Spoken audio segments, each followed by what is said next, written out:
नमस्कार और स्वागत है आप सबका। आज हमारे पास एक बहुत ही छोटा सा सोर्स है, बस कुछ ही पंक्तियां। लेकिन ये पंक्तियां एक पहेली जैसी हैं। ये इक्विसेटम हाइमेल नाम के एक पौधे के बारे में है, जिसे स्काउरिंग रश भी कहते हैं।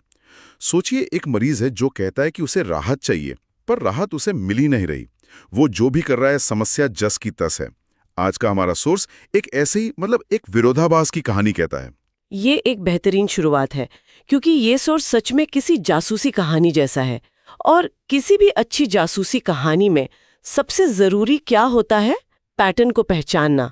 आज हम देखेंगे कि कैसे सिर्फ 4-5 वाक्यों में छिपे ये लक्षण एक बिल्कुल अनोखा पैटर्न बनाते हैं, जिसे कोई और कॉपी नहीं कर सकता। और ये पौधा भी बहुत दिलचस्प है। इसका नाम स्काउरिंग रश क्यों है? इसके पीछे भी एक कहानी है। इसमें सिलिका बहुत होता है, तो पुराने जमाने में लोग इसे बर्तन मांजने के लिए इस्तेमाल करते थे। तो जो चीज बाहर से चमका सकती है, देखते हैं वो अंदर से क्या सुलझाती है। वाह, ये तो बहुत ही दिलचस्प एंगल है। तो चलिए इस जासूसी कहानी के पहले सुराग से शुरू करते हैं। सोर्स की पहली लाइन में ही एक खास तरह के दर्द का जिक्र है। मूत्राशय में गहरा हल्का दर्द, जैसे कि वो खिंचाव या फैलाव से हो रहा हो। लेकिन असली पहेली तो अगली लाइन में है। ये दर्द पेशाब करने के बाद बेहतर नहीं होता। ये बात मुझे थोड़ी थोड़ी अजीब लगी। लगनी भी चाहिए, क्योंकि यही इस केस का पहला और सबसे बड़ा क्लू है। आप सोचिए, अगर आपके ब्लैडर में भरे होने की वजह से दर्द है, तो उसे खाली करने पर आराम मिलना चाहिए। ये तो एक स्वाभाविक सी बात है। लेकिन यहाँ ऐसा नहीं हो रहा। मरीज को लग रहा है कि ब्लैडर भरा है, वो उसे खाली भी करता है, पर दर्द वहीं का वहीं रहता है। तो इसका मतलब क्या हम ये कह सकते हैं कि समस्या फुल टैंक के अलार्म की नहीं, बल्कि अलार्म ही खराब हो गया है। बिल्कुल सही पकड़ा आपने। अच्छा, मतलब टैंक खाली होने के बाद भी अलार्म बजता जा रहा है। बिल्कुल। ये हमें सीधे सीधे बताता है कि समस्या सिर्फ मैकेनिकल नहीं है, ये कहीं ज्यादा गहरी है। शायद वहां की नसों या मांसपेशियों के सिग्नलिंग सिस्टम में कोई गड़बड़ी है। दर्द का जो एहसास है वो असलियत से मेल नहीं खा रहा, और यहीं से हमारी जांच शुरू होती है। तो ये दर्द की एक अजीब पहेली है, लेकिन कहानी यहाँ खत्म नहीं होती, बल्कि और उलझ जाती है। दर्द अपना रूप और समय दोनों बदलता है ना? सोर्स आगे कहता है, बार बार और असहनीय पेशाब करने की इच्छा, जिसके साथ पेशाब खत्म होने के समय तेज दर्द होता है। हाँ, और यहाँ हर शब्द पर ध्यान देना बहुत जरूरी है। पहला है असहनीय इच्छा। ये सिर्फ बार बार पेशाब आना नहीं है, ये एक ऐसी इमरजेंसी वाली फीलिंग है जिसे रोकना लगभग नामुमकिन है। और दूसरी और भी जरूरी बात, दर्द का समय। पहले वाला दर्द लगातार बना हुआ था, एक धीमी आंच जैसा। लेकिन ये दूसरा दर्द एक बिजली के झटके जैसा है, तेज और सिर्फ पेशाब खत्म होने के ठीक समय पर। ये बहुत ही स्पेसिफिक है। मतलब दर्द का किरदार और उसकी एंट्री का समय दोनों ही बदल गए। लेकिन सोर्स में इस लक्षण के आगे ब्रैकेट में कुछ और नाम भी लिखे हैं, बर्ब, सार्स, थूजा। इसका क्या मतलब है? क्या लेखक खुद कंफ्यूज था? हाँ, नहीं, कंफ्यूज तो बिल्कुल नहीं, बल्कि बहुत ज्यादा सावधान थे। इसे आप एक पुलिस लाइनअप की तरह समझिए। आपके पास एक मरीज है जो बताता है कि बीमारी कैसे दिखती है। अब आपने 5 मिलते जुलते संदिग्धों यानी इन दवाओं को लाइन में खड़ा कर दिया। लेखक यहाँ कह रहा है, देखो, पेशाब के अंत में दर्द होना एक ऐसा क्लू है जो इन दूसरे संदिग्धों में भी मिलता है। इसलिए सिर्फ इसी एक क्लू के आधार पर किसी को मुजरिम मत बना देना। अरे वाह, मतलब ये एक तरह की क्रॉस चेकिंग है, ताकि कोई गलती ना हो जाए। अच्छा, अब उस हिस्से पे आते हैं जिसने मुझे सबसे ज्यादा चौंकाया, जो एक सीधे सीधे विरोधाभास लगता है। सोर्स कहता है, लगातार पेशाब करने की इच्छा बनी रहती है और बड़ी मात्रा में साफ पानी जैसा पेशाब होता है, लेकिन फिर भी कोई आराम नहीं मिलता। एक मिनट, ये बात कुछ समझ नहीं आई। मतलब अगर शरीर से इतना पानी निकल रहा है, तो फिर आराम क्यों नहीं मिल रहा? दिमाग को सिग्नल क्यों नहीं जा रहा कि मूत्राशय खाली है? यही यही इस पौधे की सबसे बड़ी और अनोखी पहचान है। और आपका सवाल बिल्कुल सही है। यह हमें बताता है कि कभी-कभी समस्या हार्डवेयर में नहीं, सॉफ्टवेयर में होती है। यहाँ मूत्राशय का हार्डवेयर यानी पेशाब को बाहर निकालने का काम वो तो ठीक हो रहा है, लेकिन दिमाग तक जो सब ठीक है का सिग्नल पहुंचाने वाला सॉफ्टवेयर है, उसमें कोई गड़बड़ है। ये एक तरह का न्यूरोलॉजिकल घोष सिग्नल है। ब्लैडर खाली है, पर दिमाग को लगातार सिग्नल मिल रहा है कि अभी भी भरा हुआ है, जल्दी जाओ। हार्डवेयर बनाम सॉफ्टवेयर, वाह, ये एनालॉजी तो इसे बिल्कुल साफ कर देती है। तो ये एक तरह से शरीर और दिमाग के बीच कम्युनिकेशन का टूटना है। बिल्कुल, और यही चीज इसे दूसरे उपायों से अलग करती है। सोर्स खुद इसकी तुलना एपिस और कैंथिस से करता है, जहां इच्छा तो बहुत तेज होती है लेकिन पेशाब कुछ बूंदें या बहुत कम होता है। वहां हार्डवेयर में समस्या दिखती है।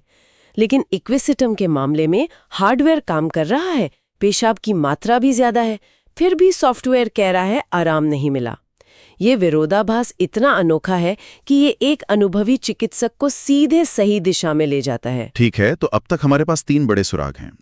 एक लगातार बना रहने वाला खराब अलार्म जैसा दर्द, एक खास समय पर होने वाला तेज दर्द, और ये सॉफ्टवेयर ग्लिच वाला विरोधाभास। अब सोर्स इस तस्वीर में और भी रंग भरता है। वो कहता है, पेशाब करते समय मूत्रमार्ग यानी यूरेथ्रा में तेज जलन वाला, काटने वाला दर्द। अब दर्द का अनुभव यूरेथ्रा में हो रहा है, जो बाहर निकलने का रास्ता है। और दर्द के एहसास को देखिए, जलन वाला, काटने वाला। ये शब्द मरीज के अनुभव को हूबहू पकड़ने की कोशिश कर रहे हैं। ये सिर्फ दर्द नहीं है, ये एक खास तरह का दर्द है। तो ये अनोखा पैटर्न या सॉफ्टवेयर ग्लिच क्या कुछ खास तरह के लोगों को ज्यादा प्रभावित करता है? क्योंकि सोर्स आगे 2 बहुत ही विशिष्ट मामलों का जिक्र करता है। पहला है बुजुर्ग महिलाओं में मूत्राशय का लकवा। ये बहुत महत्वपूर्ण है। यह हमें बताता है कि ये पैटर्न किसी खास उम्र या लिंग समूह में ज्यादा पाया जा सकता है।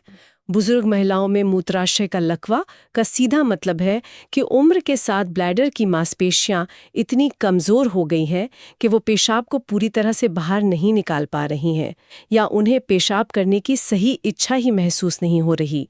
यह एक बहुत ही गंभीर और परेशान करने वाली स्थिति है, और सोर्स कह रहा है कि ऐसे मामलों में इस पौधे के बारे में सोचा जाना चाहिए। और जो दूसरी स्थिति है वो तो और भी ध्यान खींचने वाली है। दिन और रात दोनों समय बिस्तर गीला करना, खासकर जब इसका कोई और कारण ना पता हो और इसे सिर्फ आदत माना जाए। मुझे इस लाइन के आखिरी हिस्से ने बहुत सोचने पर मजबूर किया। सिर्फ आदत ही एक ज्ञात कारण है। ये आदत पर काम करने वाली बात, ये थोड़ी अजीब नहीं है? क्या मतलब है इसका? आपका सवाल इस सोर्स की दिल तक पहुंच गया है। बिल्कुल, ये हिस्सा बहुत कुछ कहता है। ये उन मामलों की ओर इशारा करे जहां बच्चों या बड़ों में बिस्तर गीला करने की समस्या है, लेकिन उनके सारे मेडिकल टेस्ट, सारे स्कैन नॉर्मल है। कोई इन्फेक्शन नहीं, कोई शारीरिक कमी नहीं, कुछ नहीं। जब डॉक्टर सारे टेस्ट करने के बाद कहते हैं हमें कोई कारण नहीं मिला, ये शायद सिर्फ एक आदत है, सोर्स कहता है कि ठीक वहीं पर इक्विसिटम का रोल शुरू हो सकता है। ये दिखाता है कि ये सिर्फ शरीर की बीमारियों पर ही नहीं, बल्कि उन समस्याओं पर भी काम करती है जो आदतों से जुड़ी होती हैं। ये उसी सॉफ्टवेयर ग्लिच वाली थियरी को और मजबूत करता है। ये तो वाकई बहुत गहरा है। ये उन जगहों पर भी असर कर सकता है जहां आधुनिक जांचें शायद खाली हाथ लौट आएं। अच्छा, तो अब इस पहेली के आखिरी टुकड़े पर आते हैं। सोर्स के अंत में एक रिलेशंस यानी संबंध सेक्शन है, जिसमें लिखा है तुलना करें एपिस, कैंथ, फेरपी, पल्स, स्क्विला। हमने इस पर थोड़ी बात की थी, लेकिन इसे अंतिम निष्कर्ष के तौर पर कैसे देखें? हाँ, तो ये हमारी जासूसी कहानी का आप कह सकते हैं फाइनल स्टेज है। अदालत में केस पेश करना। आपने अपना मुख्य संदिग्ध यानी इक्विसिटम पकड़ लिया है, जो सारे मुख्य सुरागों से मेल खाता है। लेकिन एक अच्छा जासूस केस को फाइनल करने से पहले ये पक्का करता है कि कोई और संभावित संदिग्ध तो नहीं था जिसे नजरअंदाज कर दिया गया हो। ये रिलेशन सेक्शन वही काम करता है। ये कहता है फाइनल फैसला सुनाने से पहले एक बार इन दूसरे संदिग्धों की फाइलें भी देख लो। तो ये एक तरह का आखिरी सेफ्टी चेक है, ये पक्का करने के लिए कि आप सही अपराधी को पकड़ रहे हैं। बिल्कुल। आप देखते हैं कि एपिस में भी इच्छा तेज है, पर पेशाब कम है और सूजन ज्यादा है। कैंथ में जलन बहुत ज्यादा है। पल्स के लक्षण बदलते रहते हैं। ये तुलनात्मक अध्ययन आपको ये आत्मविश्वास देता है कि आपका चुनावा संदिग्ध इक्विसिटम ही इस खास पैटर्न के लिए सबसे सटीक है। ये सिर्फ विज्ञान नहीं, ये एक कला भी है, जहां आप पैटर्न को पहचानते हैं और फिर छोटी छोटी बारीकियों से उसे कंफर्म करते हैं। तो अगर हम इस पूरी चर्चा को समेटे, तो इस छोटे से सोर्स ने हमें सिखाया कि इक्विसिटम हाइमेल कुछ बहुत ही अनोखी मूत्र संबंधी समस्याओं का हल हो सकता है।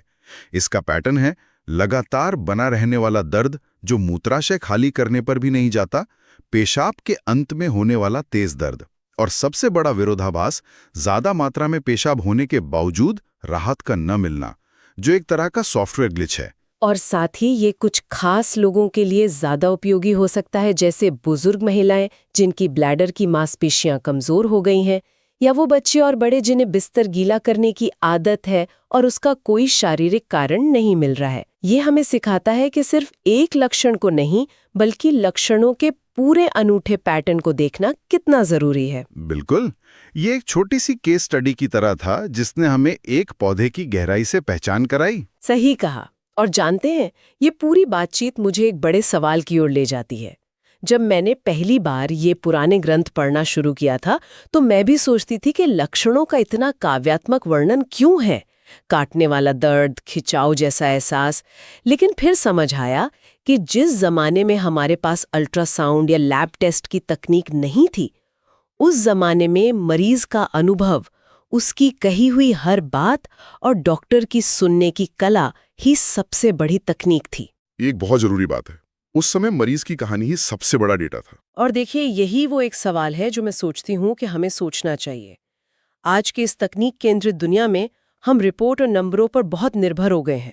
हमारी तकनीक हमें ये बताने में बहुत अच्छी है कि क्या हो रहा है, शुगर लेवल कितना है, सूजन कितनी है, लेकिन क्या हम उस कला को खो रहे हैं जो हमें ये बताती है कि मरीज क्यों और कैसा महसूस कर रहा है?